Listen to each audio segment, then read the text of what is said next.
सही और सटीक जानकारी के लिए आरुष फंडामेंटल्स में आप सभी का स्वागत है। स्मार्ट प्रीपेड मीटर में जब लोगों का एरियर शुरू हो जाता है, डेली एरियर कटने लगता है, तो कुछ उपभोक्ता आते हैं, बोलते हैं जो मेरा एक ही बार में कैसे कटेगा, कितने रुपए मुझे जमा करना है, कब जमा करना है। जैसे देखिए, इस उपभोक्ता का 12 जुलाई से एरियर कटना शुरू हुआ और 27 तारीख का मेरे पास स्टेटमेंट है, इसका पर डे एरियर कट रहा है। तो एरियर को अगर आप एक बार में जमा करना चाहते हैं और आप चाहते हैं कि आपका डेली एरियर डिडक्शन बंद हो जाए और एक्चुअल जितना आप उपयोग कर रहे हैं बिजली उसी अनुसार आपका चार्ज काटा जाए, तो आपके लिए ये वीडियो बहुत ही महत्वपूर्ण है। अब देखिए, जैसे इनको अपना एरियर अगर बंद करवाना है तो इनको 1 तारीख का बैलेंस पॉजिटिव रखना पड़ेगा। मेरे कहने का तात्पर्य है, ये मासिक विपत्र जो बनता है, उस मासिक विपत्र में जो 1 तारीख का बैलेंस है वो अगर आपका पॉजिटिव रहेगा तो आपका एरियर कटना बंद हो जाएगा। आप जानते हैं स्मार्ट मीटर में डेली कैलकुलेशन होता है, डेली डिडक्शन होता है और उसके बाद एक बार बिल बनाया जाता है। जैसे देखिए, इस उपभोक्ता का 14 तारीख को बिल बनाया गया, 14 तारीख को बिल बनाया गया है इसका, और इसका जो है 1 तारीख का जो बैलेंस है वो देखिए निगेटिव है, 3101 रुपया 44 पैसा है। तो आप जिस दिन चाह रहे हैं जो कि आपका एरियर कटना बंद हो, मतलब बंद तो होगा आपका अगला महीना, जैसे ही आपका मासिक बिल बनेगा, मंथली इनवॉइस जनरेट होगा, उसके बाद ही आपका एरियर कटना बंद होगा, खासकर बिहार बिजली स्मार्ट मीटर ऐप में जिसकी मैं अभी चर्चा कर रहा हूँ।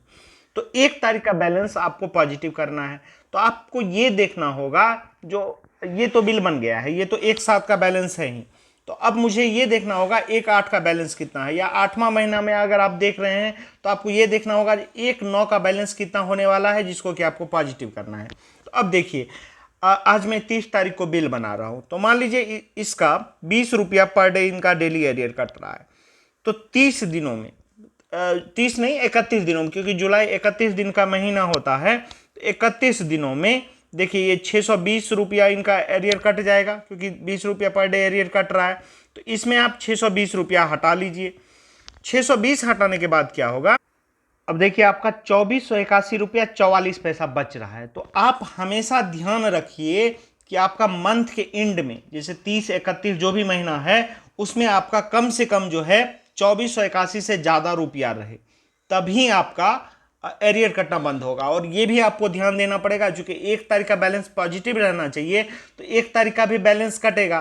तो इसीलिए आप ये समझ लीजिए, मान लीजिए आपका पर डे लगभग 100-150 रुपया कट रहा है, तो इसमें 100-150 आप जोड़ दीजिए। मान लीजिए हम सेफ हैंड्स जाने के लिए इसमें 300 रुपया जोड़ देते हैं, तो 2700-2800 रुपया के लगभग में आ जाएगा। तो आप जो है महीना के अंतिम में उतना रिचार्ज कर लीजिए जिससे कि आपका बैलेंस 2700-2800 रहे। अब देखिए एक दूसरा एग्जांपल देखते हैं। मान लीजिए किसी का इसी केस में 50 रुपया पर डे एरियर कट रहा था, और वो एरियर कटना मान लीजिए 20 तारीख से शुरू हुआ है, तो 31 दिन का महीना ये होता है जुलाई, तो 11 दिन में, 20 तारीख से शुरू हुआ तो 12 दिन में, तो 12 दिन में 50 रुपया के दर से देखिए इनका कितना रुपया कटेगा, इनका कट जाएगा 600 रुपया। तो 600 कटने के बाद देखिए इनका 1/8 के डेट में कितना एरियर के मध्य में बचेगा, 600 आप घटा दीजिए, 2501 रुपया 44 पैसा बचा। अब आपको ये देखना होगा, जो आपका हर हाल में बैलेंस 1/8 को पॉजिटिव रहे, तो 1/8 को पॉजिटिव में रहने के लिए आपको क्या करना पड़ेगा, 2501 रुपया 44 पैसा तो आपको निश्चित रूप से 30 या 31 को, मतलब महीना के लास्ट दिन में आपको जमा कर देना पड़ेगा। और उसके बाद आपको यह भी देखना पड़ेगा, जो करंट आपका बैलेंस डिडक्शन जो हो रहा है उसमें भी आप कुछ जमा कर दीजिए, जो 1 तारीख के डेट में जो कटेगा। या मान लीजिए आप 25 तारीख को यह कैलकुलेट कर रहे हैं, तो 25 से 31 तारीख तक के बीच में, या 30 का अगर महीना है, 30 तारीख के डेट में लगभग आपका प्रोबेबल कितना आप असेसमेंट कर लीजिए अंदाज से, जो कितना आपका कटने वाला है।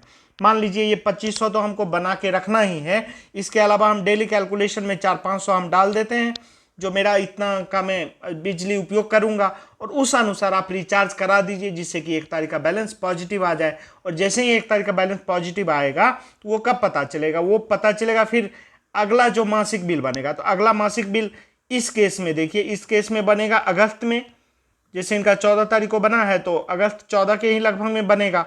तो अगस्त के 14 के लगभग में जब बनेगा तो उसमें जब 1 तारीख का बैलेंस पॉजिटिव होगा तो 15 अगस्त से इनका arrear deduction, daily arrear deduction कटना बंद हो जाएगा और एक्चुअल कटेगा।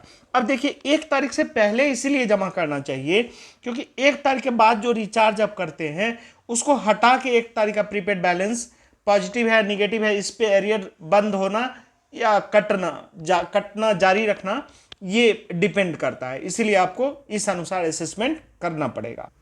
तो इसको मैं ब्रीफली अगर बताऊं तो मैं फिर से ब्रीफली बता दूं, जो आपको ये देखना होगा जो पिछला जो महीना का बिल बना है उसमें 1 तारीख तक कितना एरियर था, इस महीने 30 या 31 जितना दिन का महीना है उसमें आप कितना रुपया जमा कर देंगे, कितना आपका एरियर कट जाएगा, फिर बचा हुआ एरियर से कुछ ज़्यादा 200-300 ज़्यादा आप जमा कर दीजिए और आप कंफ्यूज ना होइए, इसलिए महीना के लास्ट दिन में जमा कर दीजिए क्योंकि फिर नहीं तो महीना से पहले अगर जमा करेंगे तो पहले के भी दिन का आपको देखना पड़ेगा एनर्जी कैलकुलेशन, जो कि ये 1 तारीख का बैलेंस पॉजिटिव रहे।